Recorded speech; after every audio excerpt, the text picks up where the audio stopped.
Okay, what we are looking at here is an interactive digital map of some of the various plants across the United States. And so let's take a look by basically just starting with the basics. So on the left-hand side, you have some of the plants. And right now you'll notice that the little box right here is not checked. And that's on purpose. It's unchecked because we want a blank map, okay, to start off with. But as soon as we click plant 22, we can see plant 22. We can zoom in, see the exact location of plant 22, and a rough estimate of the shipping area. This can be as detailed or as vague as we want it to, and it's customizable from the icon to the colors that we use to the border. And I'll go in detail in just a minute. But if we now click plant 14, we can see the same concept for plant 14. We see its location and its approximate shipping area. Now, it gets interesting once you start to click plants that have overlapping shipping areas, right? So we click plant 21, located in Louisville, Texas, and now we can see that there's quite a bit of overlap in their shipping areas. And you can do a direct comparison, right? So if we then want to get rid of plant 14 because we don't need it, we just want to compare these two plants, we can do that. Or if you want to get real interesting and you want to see all the shipping areas, you can go ahead and click everything. And now you see, again, not all the plants are here, but you see a pretty good approximation of quite a few plants and their shipping areas. And now you see that there is tremendous overlap. Okay, so that's what I want to show you here. And just to reiterate, this can be customized and edited and be as detailed or as simple as you want it.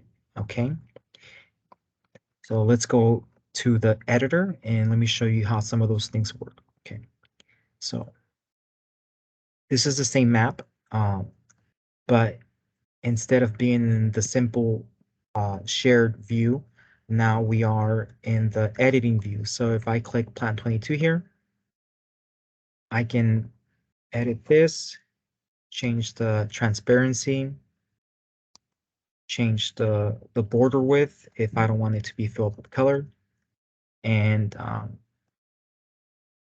change various colors to my liking.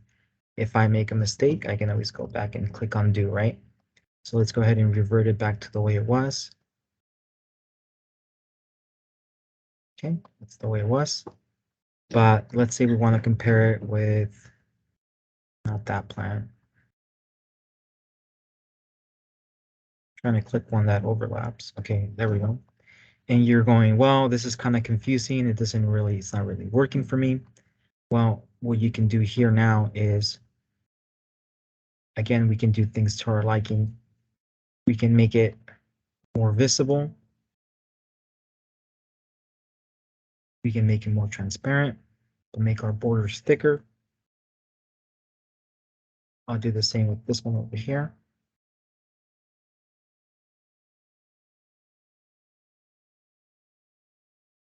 Oops.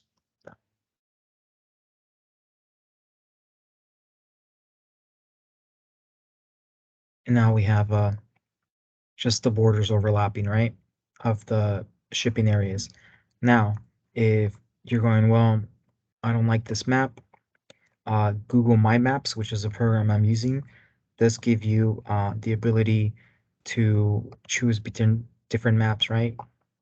And some of them are nice and work, and some of them are not, like that red one, right? But we probably want to use something like this. Okay. Now, if we wanted to print this, you can actually print it.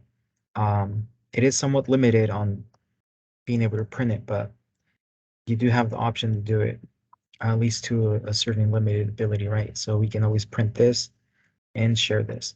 Now, the great thing about this map is again that it's very customizable, it's very editable, and we can make this as good or as simple as we want. If you just want something very practical, we can do that. If you want something highly detailed and accurate, we can do that too. It would just take a lot longer, but it is definitely possible. And that concludes my video overview of Google My Maps and how it might be useful for Fortis Solutions Group.